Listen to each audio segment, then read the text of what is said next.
तो आज मैं बहुत दिन बाद अपनी जावा को बाहर लेके आया हूँ और लॉकडाउन के लगभग 50 दिन हो गए हैं। तो 50 दिन में इसकी क्या क्या कंडीशन है, कैसी हालत है, एक एक करके मैं आपको बताता हूँ। तो सबसे पहले बात करते हैं टायर की। तो टायर का जो प्रेशर है मेरा बिल्कुल इंटैक्ट है, इसमें 1-2 PSI का भी डिफरेंस नहीं आया। बिल्कुल ये टायर जो है स्टिफ है, एकदम सही है। बिकॉज़ दोनों टायर में जो है वो नाइट्रोजन है, तो ये नाइट्रोजन का इफेक्ट है। टायर बिल्कुल भी 1-2 PSI भी इसका ड्रॉप नहीं हुआ है, प्रेशर एकदम कांस्टेंट है। तो सेकंड बात करते हैं इसके स्टैंड की। तो मोस्ट ऑफ द टाइम मैं अपनी बाइक को इसी साइड स्टैंड पे खड़ा करता हूँ और उसका भी रीज़न मैं आपको बता देता हूँ। ये जो सेंटर स्टैंड है, इसमें एक ही ये जो स्प्रिंग है, ये जो स्प्रिंग लगा हुआ है, ये स्प्रिंग अगर बार बार मैं इसको यूज़ करूँगा तो इसकी जो स्प्रिंग की टेंशन है वो इसको ऊपर खींच के नहीं रखेगी। फिर ज़्यादातर टाइम ये थोड़ा सा इसमें प्ले आ जाता है स्प्रिंग में, तो फिर ये कांस्टेंट ऊपर नहीं रहेगा ऐसे टच होके, फिर चांसेस हैं कि ये सड़क पे रगड़ना शुरू हो जाएगा। थर्ड बात करते हैं इसके पेंट की। तो पेंट को ऑलमोस्ट ये मैंने 1 हफ़्ता पहले इसको वैक्स किया था। तो जब तक इस पे पानी नहीं पड़ता है तो पेंट की क्वालिटी बिल्कुल सही रहती है। तो पेंट पे, फिनिश पे, इस पे कोई फ़र्क नहीं पड़ा है और वैक्स किया था मैंने इसको। अगर आपने वो वीडियो नहीं देखा है तो उसका लिंक मैं डिस्क्रिप्शन में दे दूँगा। तो बाहर से देखने में तो जावा बिल्कुल एकदम परफेक्ट लग रही है और आई डोंट नो ये लॉकडाउन कब तक चलने वाला है। पंजाब में तो लॉकडाउन की जो डेट है वो 17 मई तक कर दिया है। तो 2-4 और इंटरेस्टिंग पॉइंट मैं आपको बताता हूँ कि कैसे आप अपनी जावा को अच्छे से मेंटेन रख सकते हो। तो भाई सबसे पहले बात करते हैं फ्यूल टैंक की।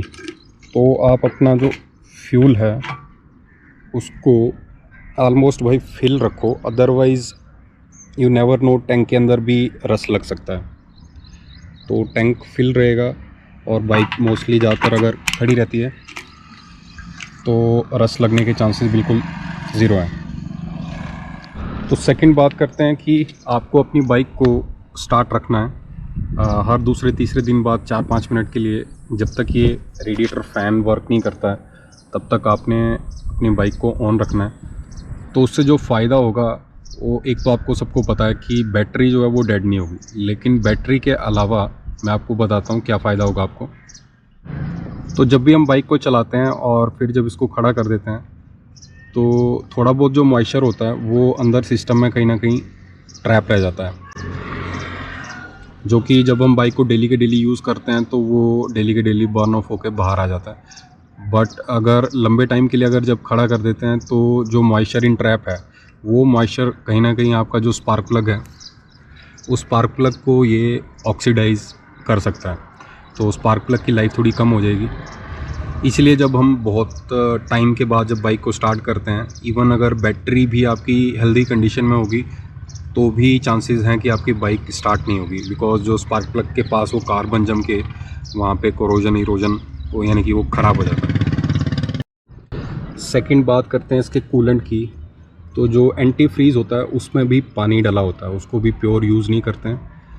तो जो पानी होता है वो कहीं ना कहीं अगर ये ज़्यादा टाइम के लिए गाड़ी खड़ी रहेगी तो जो पानी है वो स्केलिंग बिल्डअप कर सकता है। जो रेडिएटर के अंदर लाइनिंग है, जो पाइप्स हैं, उसमें स्केलिंग बिल्डअप हो सकता है। तो एटलीस्ट 3-4 दिन बाद इस कूलेंट का पूरे सिस्टम में सर्कुलेट होना बहुत ज़रूरी है। तो तीसरा बेनिफिट ये होगा कि जैसा कि आपको सबको पता है कि जावा में एक तो नीचे ये O2 सेंसर है और ये कूलेंट टेम्परेचर सेंसर है। तो ये दोनों सेंसर बहुत क्रिटिकल हैं इसकी EFI की फंक्शनिंग के लिए। और अगर डेली के डेली, या फिर डेली तो नहीं, एटलीस्ट 3-4 दिन बाद अगर आप अपनी बाइक को ऑन करते हो तो ये दोनों सेंसर जो हैं अपनी हेल्दी स्टेट में रहेंगे। इनका जो यानी कि इनमें भी ऑक्सीडेशन हो सकती है, ये भी ख़राब हो सकते हैं। अब ये कार के सेंसर तो है नहीं, 2 व्हीलर के सेंसर हैं, तो थोड़ा सा आपको इनका ज़्यादा ध्यान रखना पड़ेगा मेरे हिसाब से। तो लॉकडाउन में मैंने अप्रॉक्सीमेटली 8-9 दिन बाद मैंने अपनी बाइक को रूटीन में स्टार्ट किया है। तो ऑल्दो मेरे को इसकी बैटरी की प्रॉब्लम तो नहीं आई है, बैटरी मेरी हेल्दी स्टेट में है, गाड़ी स्टार्ट हो रही है। बट स्टिल कहीं ना कहीं इसके या फिर O2 सेंसर या फिर इसमें कूलेंट टेम्परेचर सेंसर या फिर इसका जो ECU सिस्टम है वो उसको रीसेट करना पड़ेगा दोबारा से, बिकॉज़ जो मेरा इसमें बाइक में अगेन इंजन चेक लाइट का साइन आ रहा है। मैं आपको दिखाता हूँ। तो ये आप देखो, जो इंजन चेक लाइट वाला साइन है, इवन बाइक अभी ऑफ़ है लेकिन ऑफ़ कंडीशन में भी ये इंजन चेक लाइट का साइन कंटिन्यू ग्लो कर रहा है। तो लगभग इन 50 दिनों में मैंने लगभग 4 या 5 बार अपनी बाइक को ऑन किया था इसको मेंटेन करने के लिए। बट मुझे लगता है कहीं ना कहीं मुझे इसको ज़्यादा बार इसको बाइक को स्टार्ट करना चाहिए था, मोर फ्रिक्वेंट इसको स्टार्ट करना चाहिए था।